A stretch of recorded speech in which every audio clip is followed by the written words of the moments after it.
Stuff good at Shulk. But I wish Shulk was even better than he is. Yeah, I think that's the thing is, you know, just as badly as you wish you were good with Shulk, so many people wish that Shulk was just good, you know?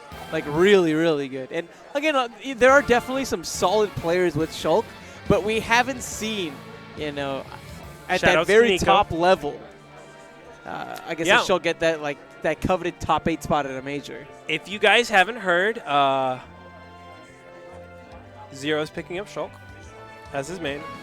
So everyone get hyped for that. Everyone tweet out at Zero. Be like, I can't wait to see your Shulk. What's the date on the calendar? I don't think it's the 1st of April, but I do think that it is time for another match. Phenom versus Muntiny S2H. Now, Phenom and Muntiny, they're friends. I think they've been playing together online for some time. The way that Phenom put it was, he was just like, yeah, he's my boy. We play together, and he's really, really good. S2H was actually sent to the losers bracket not by a player, but because he was an hour and 20 minutes late to the tournament. He came in a carpool from Houston. And so instead of DQing him, we just put him in the losers bracket. And here he is, unsurprisingly, making quite the run. We're going to actually see another carpool from Houston next week as well. Yeah, Karna is coming into town. Karna and Soul. All right, that's right. Yeah, should be interesting.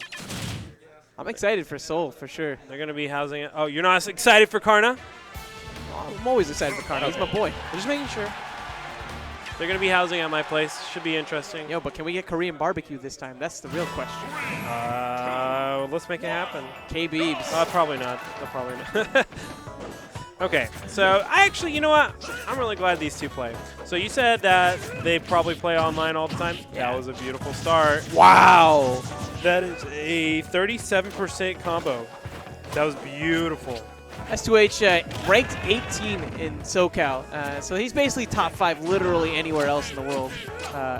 Really, really fantastic, and I think with players like Tyrant and Ido in his area, he definitely has some great tutors to learn the art of Meta Knights from. Yeah, why are there so many Meta Knights in Cali? That's so weird. We're seeing a really big open from them, too.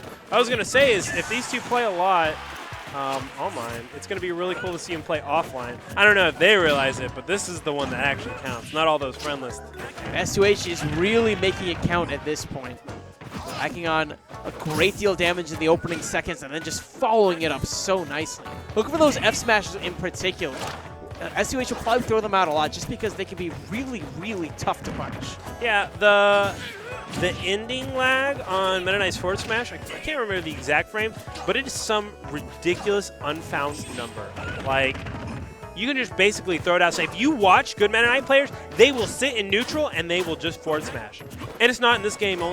Like, they do it in Brawl, in PM. You just throw out that move, and it's actually got, like, a decent hitbox, and it's super strong. Like, definitely one of the best forward smashes in the game. Hands down. Like, there it is. Yeah, what are you going to do to it?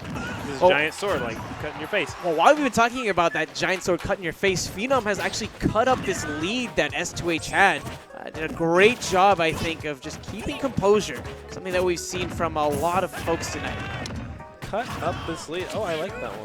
Yeah, that's good, too. That's what we call transition or a segue in the business. Okay. S2H dropping down low, but the way that he's just controlling his character at this point, you can tell that he's just so confident. Wow! And if there was ever a time to punish the F smash from Meta Knight, that was Phenom's chance. But just missing the turnaround. If you guys couldn't see it, but my mouth was just gaping. I'm just terrified. Meta Knight just charges forward smash, and you get anywhere close to him, and I'm like, oh Lord. Maybe, like, if you really just want to be safe, like, Meta Knight does a forward smash, and you just laser him.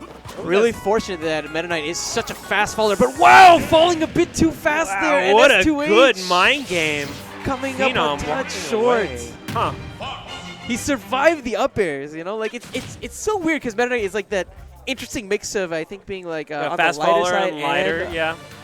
Yeah, it's kind of, you know what? Fox is interestingly on the same boat. Yeah, exactly. Fox, of course, the fastest faller in this game. With Meta Knight not too far behind. God, smile, Phenom. You're playing a video game. S2H shaking his head a little bit before going into the next game. Meta Knight actually at 16 the 16th fastest faller in this game. Yeah, out of a roster of 58. like 50. Oh, dang. Is there really 58 There's characters? 58 characters. Oh my gosh. It's crazy, right? Oh. Yeah, I guess it gets. I didn't even think about the DLC making the game way bigger. And so we're seeing the up airs come into place. Like, you can still barely kind of do the up air string into up B, but it's really been kind of neutered. And we're seeing this coming to play a lot here because S2H has gotten the down air or the up air that would potentially lead into another up B, but it just kind of drops him out of it because of the nerfed angle. I know it's still effective on certain character archetypes. I was talking to J-Band about it. And at Battlegrounds, we definitely saw those up air strings come back into play, but I don't know how effective it really is. S2H has not had the best showing with that. Going for the shuttle loop. He's going to come up short on the sweet spot. The sour spot will give him a touch of damage, though. Still holding onto the lead and trying to figure out a way in. This is where it's going to be really tough, I think, for S2H to make things happen. And this is where Phenom might start having an advantage. Yeah, it's funny. Characters, I feel like this is a amazing stage for Fox. Like, so like on stages like Battlefield, like in the match we saw earlier, we'd see like Nairs trying to lead into up smashes. Nice kill. And it wouldn't work because you'd get nared and Austin would lean up and you'd just go onto platforms and you'd miss out on a lot of kill opportunities like that. But on a stage like FD where there's no platforms to really fall to, if you get hit with a nair, you're just probably dead. Fox is a really mobile character. I mean, the same can definitely be said about Meta Knight as well. Oh, yeah. Has a great deal of mobility. That dash attack into up B being basically unchanged, still going to be a great kill option. Of course, those down throws still retain some great power as well. S2H following it up with the up smash to bring this game within closing distance. Yeah, this is anyone's game at this point. I mean, I know that's a really cliched thing, but Meta Knight really lost his ability to just sway matches instantly. Like, possibly like after that dash attack, we could have seen a death. One thing that S2H definitely has is if he plays maybe a bit more for positioning, he can take advantage of Fox's potential capability on things like the Firefox and then use Meta Knight's great edge guarding tool set to have a momentum swing that way. But if we're talking about control of the stage, I think Phenom's done a pretty solid job of locking that down. Still, you can tell definitely that Phenom is very familiar to this the forward smash spacing and when to go in and when not to. He hasn't been hit by a single one of these randy forward smashes in neutral, and that dash attack to up B is going to seal the stop. Beautiful, beautiful work. And I honestly thought whenever I was watching that game that Phenom had it in the bag, but I guess what we noticed was that lead. It just started growing a bit more, and then eventually it just closed out with a sweet spot. Yeah, there are like these certain like golden percents of where Meta Knight can dash attack to up B. Okay, so we see a return to FD because I know Phenom really likes the stage. I know this stage is really good for Fox, so I'm definitely not surprised. Maybe he wants to come back and get that W. So we're going to go into game 3 here. Nice pivot grab into up smash, into, trying to go for an up B there. This should be a punish. Fox's speed. Wow, but the quick dare coming out and dealing with that up tilt. Phenom not able to get the follow-ups he was looking for. S2H evens things up and actually takes the lead with that sequence. Was going for that up B with that increased horizontal knockback in this latest patch.